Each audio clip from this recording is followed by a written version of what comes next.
कर्पूरिगौरं करुणावतारं संसारसारं भुजगेन्द्रहारं सदा वसन्तं हृदयारविन्दे भवं भवानी सहितं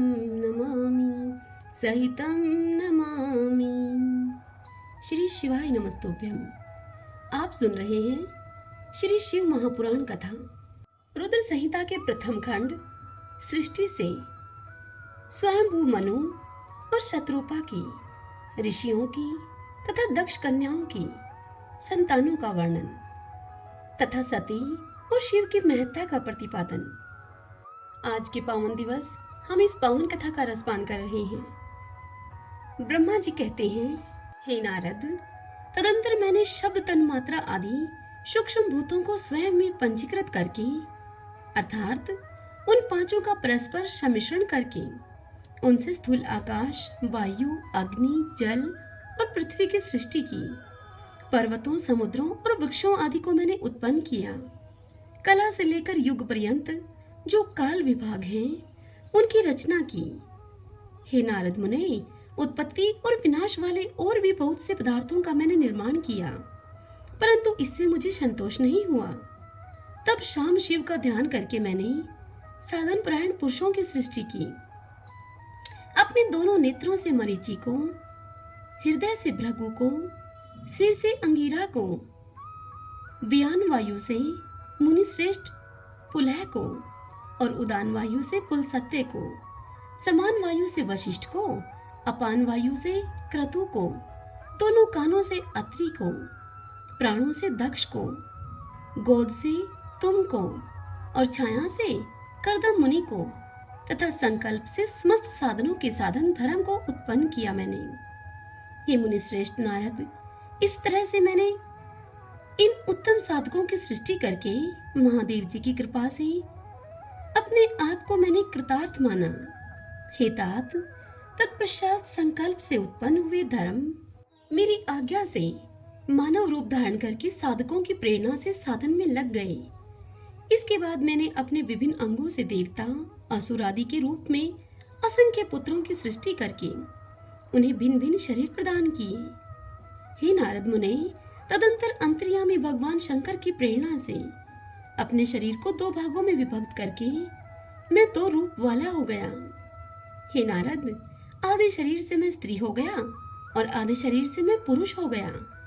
उस पुरुष ने उस स्त्री के गर्भ से सर्व साधन समर्थ उत्तम जोड़े को उत्पन्न किया। उस जोड़े में से जो पुरुष था वही स्वयंभू मनु के नाम से प्रसिद्ध हुआ। स्वयंभू मनु उच्च कोटि के साधक हुए तथा जो स्त्री हुई वह शत्रुपा नाम वाली कहलाई। वह योगिनी एवं तपस्विनी हुई। हे तात, मनु ने वैवाहिक विधि से अत्यंत सुंदर शत्रुपा का पाणी ग्रहण किया और उससे वे मथुन जनित सृष्टि उत्पन्न करने लगे। उन्होंने शत्रुपा से प्रियव्रत और उत्तानपाद नाम के दो पुत्र और 3 कन्याएं उत्पन्न की। कन्याओं के नाम थे आकुति, देवहूति और परसोती। मनु ने आकुति का विवाह प्रजापति रुचि के साथ किया। मजली पुत्री देवहूति करधर्म जी को ब्याह दी और उत्तानपाद की सबसे छोटी बहन परसोती प्रजापति दक्ष को दे दी। उनकी संतान परंपराओं से समस्त चराचर जगत व्याप्त है। रुचि से आकुति के गर्भ से यज्ञ और दक्षिणा नामक स्त्री पुरुष का जोड़ा उत्पन्न हुआ। यज्ञ की दक्षिणा से 12 पुत्र हुए। हे मुने नारद, कर्दम के द्वारा देवहूति के गर्भ से बहुत सी पुत्रियां उत्पन्न हुई। दक्ष के परशुति से 24 कन्याएं हुई। उनमें से श्रद्धा आदि 13 कन्याओं का विवाह दक्ष ने धर्म के साथ कर दिया। हे मुनीश्वर, धर्म की उन पत्नियों के नाम सुनो तुम। श्रद्धा, लक्ष्मी, धृति, तुष्टि, पुष्टि, मेधा, क्रिया, बुद्धि, लज्जा, वसु, शांति, सिद्धि और कीर्ति, ये सब 13 हैं। इनसे छोटी जो शेष 11 सुलोचना कन्याएं थीं, उनके नाम इस प्रकार हैं: ख्याति, सती, संभूति, स्मृति, प्रीति, क्षमा, संतति, अनुसुईया, ऊर्जा, स्वाहा और स्वधा। भृगु, शिव, मरीचि, अंगिरा मुनि, पुलसत्य, पुलह, मुनिश्रेष्ठ कर्तु, अत्रि, वशिष्ठ, अग्नि, और पितरों ने कर्मशः इन ख्याति आदि कन्याओं का पानी ग्रहण किया। भृगु आदि मुनिश्रेष्ठ साधक हैं।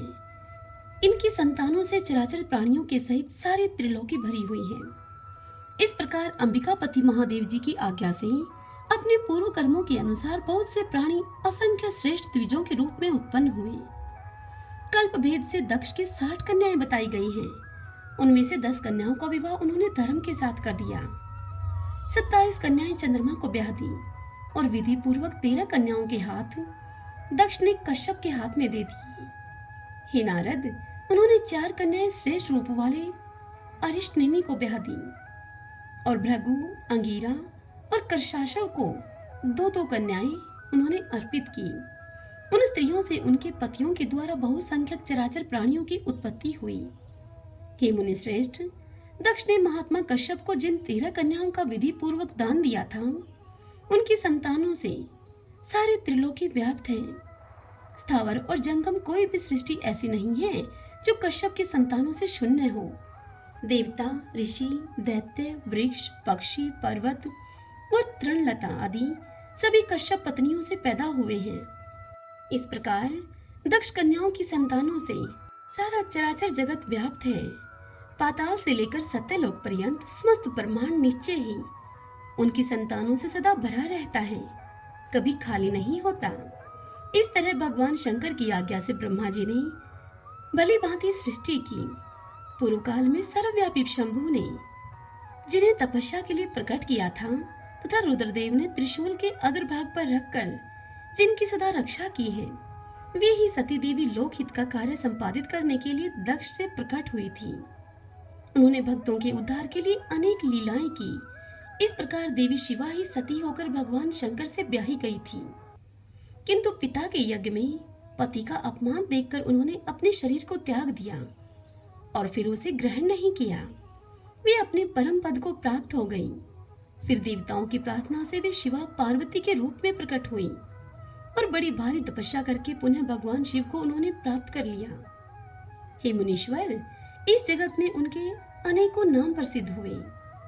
उनके कालिका, चंडिका, भद्रा, चामुंडा, विजया, जया, जयंती, भद्रकाली, दुर्गा, भगवती, कामाख्या, कामदा, अम्बा, मृडानी और सर्वमंगला आदि कई नाम हैं जो भोग और मोक्ष को देने वाले हैं।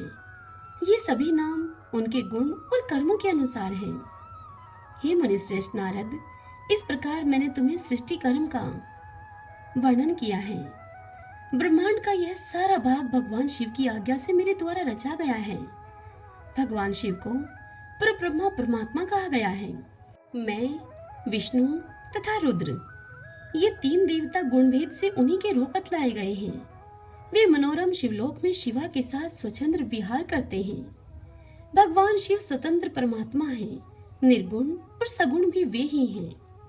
मुनियों को इतनी बात बताकर सूत जी आगे उनसे कहते हैं कि हे मुनीश्वरों, ब्रह्मा जी की यह बात सुनकर नारद जी ने विनय पूर्वक उनको प्रणाम किया और पुनः उनसे पूछा।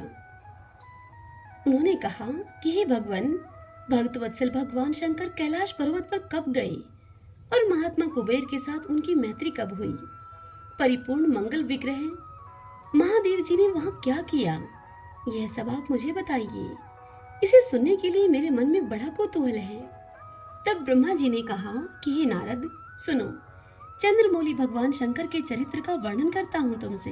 वे कैसे कैलाश पर्वत पर गए और कुबेर की उनके साथ किस प्रकार से मैत्री हुई, यह सब तुमसे सुनाता हूँ। हे नारद, कामपिल्य नगर में यज्ञदत्त नाम से प्रसिद्ध एक ब्राह्मण रहा करते थे। वे ब्राह्मण बड़े ही सदाचारी थे। उनके एक पुत्र हुआ जिसका नाम गुणनिधि था। वह बड़ा ही दुराचारी और जुआरी हो गया था। पिता ने अपने इस पुत्र को त्याग दिया। वह घर से निकल गया और कई दिनों तक भूखा भटकता रहा।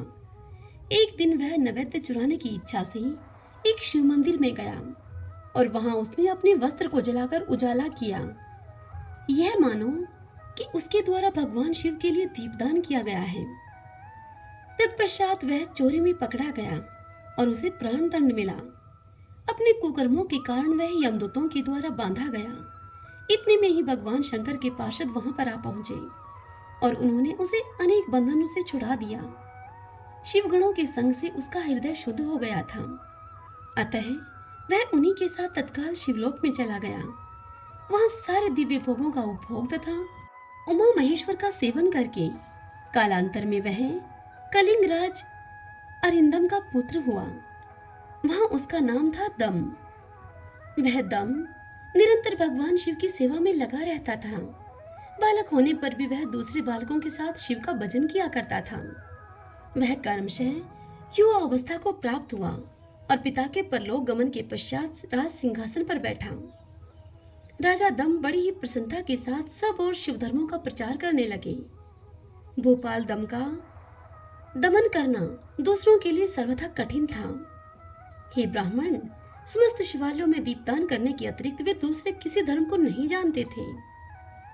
उन्होंने अपने राज्य में रहने वाले समस्त ग्राम अध्यक्षों को बुलाकर यह आज्ञा दे दी कि शिव मंदिर में दीपदान करना सभी के लिए अनिवार्य होगा। जिस जिस ग्राम अध्यक्ष के गांव के पास जितने शिवालय हों, वहां वहां बिना कोई विचार किए सदा दीप जलाना चाहिए। आजीवन इसी धर्म का पालन करने के कारण राजा दम ने बहुत बड़ी धर्म संपत्ति का संचय कर लिया। फिर वे काल धर्म के अधीन हो गए।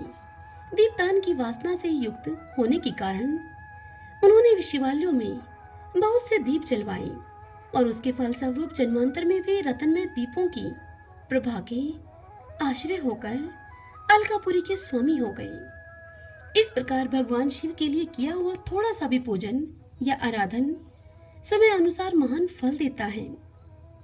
ऐसा जानकर उत्तम सुख की इच्छा रखने वाले लोगों को शिव का भजन अवश्य करना चाहिए।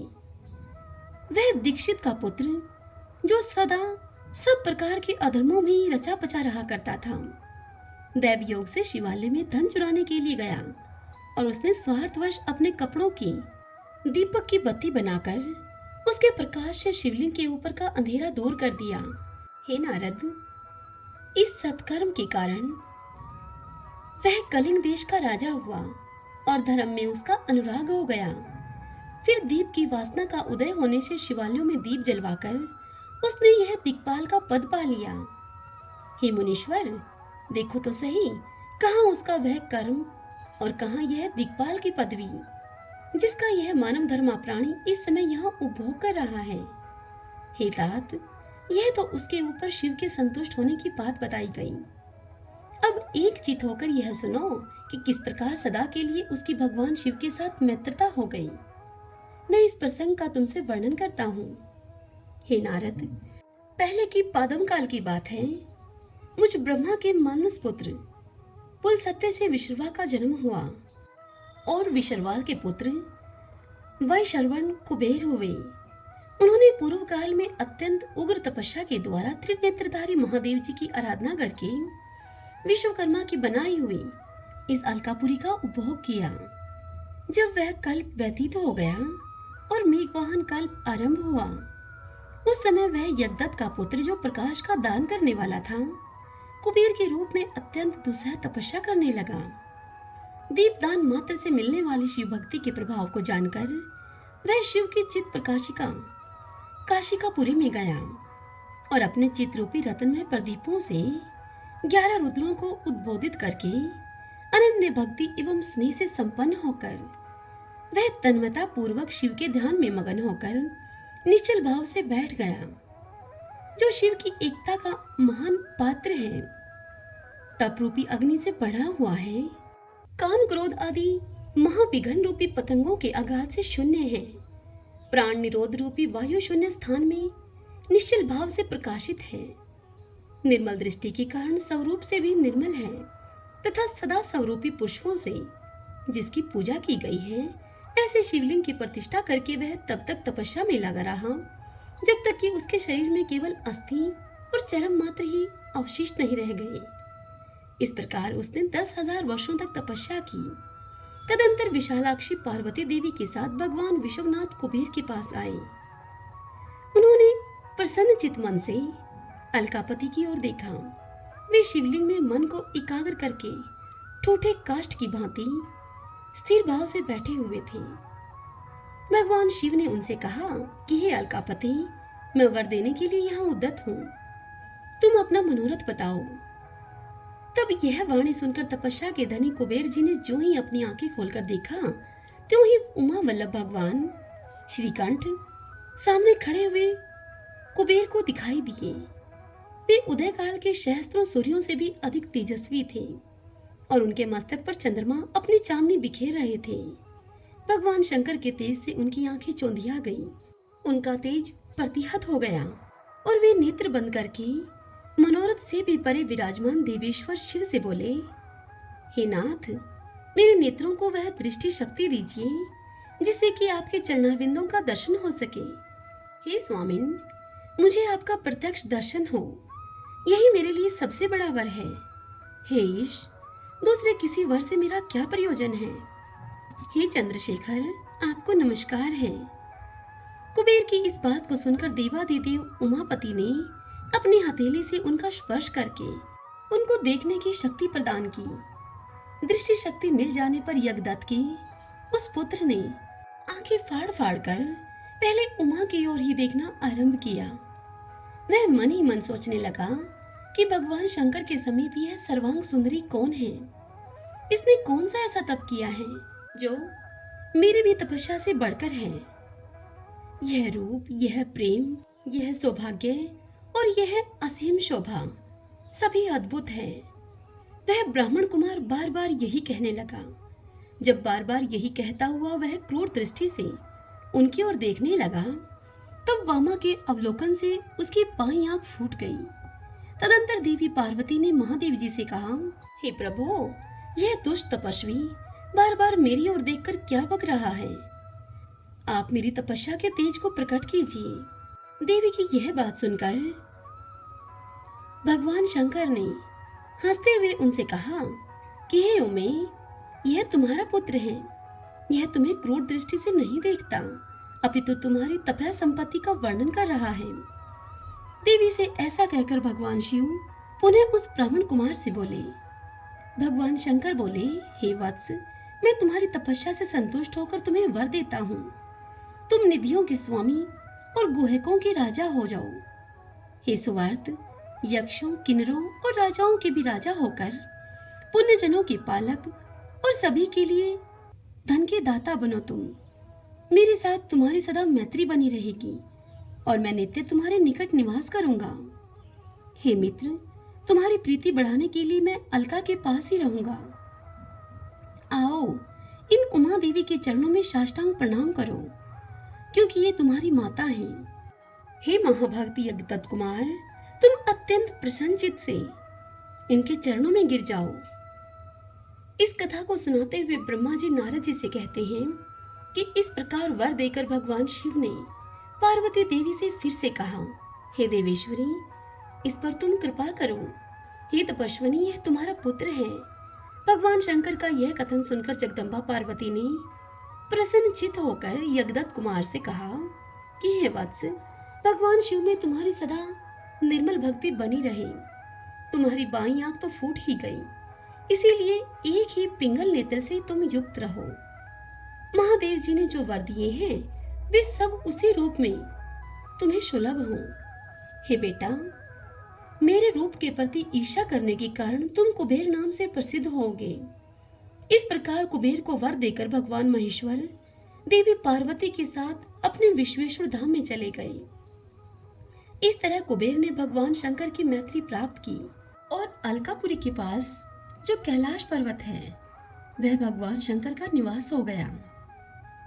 ब्रह्मा जी कहते हैं कि हे नारद, हे मुने, कुबेर के तपोबल से भगवान शिव का जिस प्रकार से पर्वत श्रेष्ठ कैलाश पर शुभ आगमन हुआ था वह प्रसंग तुम सुनो।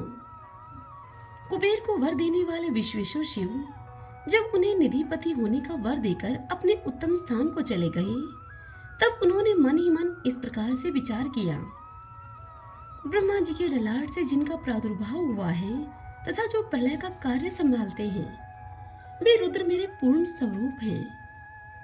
अतः उन्हीं के रूप में मैं गुहकों के निवास स्थान कैलाश पर्वत को जाऊंगा। उन्हीं के रूप में मैं कुबेर का मित्र बनकर उसी पर्वत पर विलास पूर्वक रहूंगा और बड़ा भारी तप करूंगा। शिव की इस इच्छा का चिंतन करके उन रुद्रदेव ने कैलाश जाने के लिए उत्सुक डमरू बजाया। डमरू की वह ध्वनि जो उत्साह को बढ़ाने वाली थी, तीनों लोकों में व्याप्त हो गई। उस डमरू की ध्वनि का विचित्र एवं गंभीर शब्द आह्वान की गति से युक्त था, अर्थात सुनने वालों को अपने पास आने के लिए प्रेरणा दे रहा था। उस ध्वनि को सुनकर मैं तथा श्री विष्णु आदि सभी देवता, ऋषि, मूर्तिमान, आगम निगम और सिद्ध वहां पर आ पहुंचे। देवता और असुर आदि सब लोग बड़े उत्साह में भरकर वहां आए। भगवान शिव के समस्त पार्षद तथा सर्वलोक वंदित महाभाग गणपाल भी जहां कहीं भी थे, वे वहां से आ गए। इतना कहकर ब्रह्मा जी ने वहां आए हुए गणपालों का नाम उल्लेख पूर्वक विस्तृत परिचय दिया। इस प्रकार कहना आरंभ किया। ब्रह्मा जी बोले, वहां असंख्य महाबली गणपाल पधारे। वे सभी सहस्त्रों भुजाओं से युक्त थे और मस्तक पर जटा का ही मुकुट धारण किए हुए थे। सभी चंद्रचूड़, नीलकंठ और त्रिलोचन थे। हार, कुंडल, कयूर तथा मुकुट आदि से वे अलंकृत थे। वे मेरे श्री विष्णु के तथा इंद्र के समान तेजस्वी जान पड़ते थे। अणिमा आदि 8 सिद्धियों से घिरे थे और करोड़ों सूर्य के समान उद्भाषित हो रहे थे। उस समय भगवान शिव ने विश्वकर्मा को उस पर्वत पर निवास स्थान बनाने की आज्ञा दी। अनेक भक्तों के साथ अपने और दूसरों के रहने के लिए यथा योग्य आवास तैयार करने का उन्हें आदेश दिया। हे मुनि नारद, तब विश्वकर्मा ने भगवान शिव की आज्ञा के अनुसार उस पर्वत पर जाकर शीघ्र ही नाना प्रकार के ग्रहों की रचना की। फिर श्री हरि की प्रार्थना से कुबेर पर अनुग्रह करके भगवान शिव से अनंत कैलाश पर्वत पर गए। उस मुहूर्त में अपने स्थान में प्रवेश करके भक्तवत्सल परमेश्वर शिव ने सभी को प्रेमदान देकर सनाथ किया। इसके बाद आनंद से भरे हुए श्री विष्णु आदि समस्त देवताओं, मुनियों और सिद्धों ने शिव का प्रसन्नता पूर्वक अभिषेक किया। हाथ में नाना प्रकार की भेंटें लेकर सभी ने कर्मशः उनका पूजन किया और बड़े उत्सव के साथ उनकी आरती उतारी। हे मुनि नारद, उस समय आकाश से फूलों की वर्षा हुई जो कि मंगल सूचक थी। सब और जय जयकार और नमस्कार के शब्द गूंजने लगे। महान उत्साह फैला हुआ था जो सबके सुख को बढ़ा रहा था।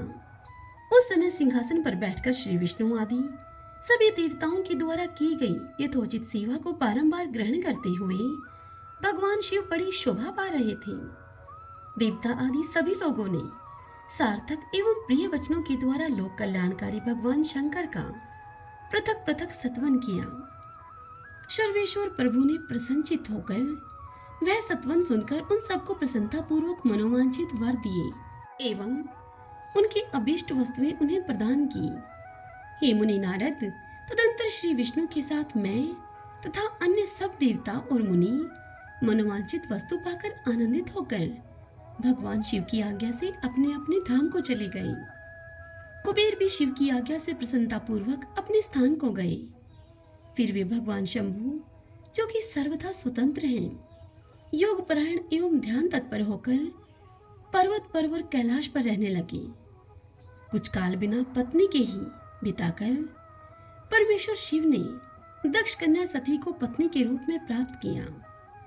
हे देव ऋषि, फिर वे महेश्वर दक्ष कुमारी सती के साथ विहार करने लगे और लोग आचार परायण होकर सुख का अनुभव करने लगे। हे मुनीश्वर, इस प्रकार मैंने तुमसे यह रुद्र के अवतार का वर्णन किया है, साथ ही उनके कैलाश पर आगमन और कुबेर के साथ मैत्री का भी प्रसंग तुम्हें सुनाया है।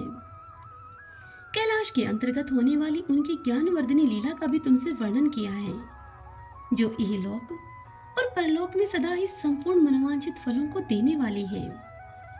जो मनुष्य एकाग्रचित होकर इस कथा को सुनता है या पढ़ता है, वह इस लोक में भोग पाकर परलोक में मोक्ष का लाभ करता है। हरि ओम तत्सत। आज की यह कथा यहीं पर पूर्ण हुई।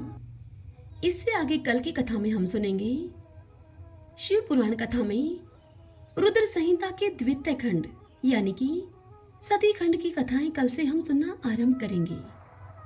श्री शिवाय नमस्तुभ्यम।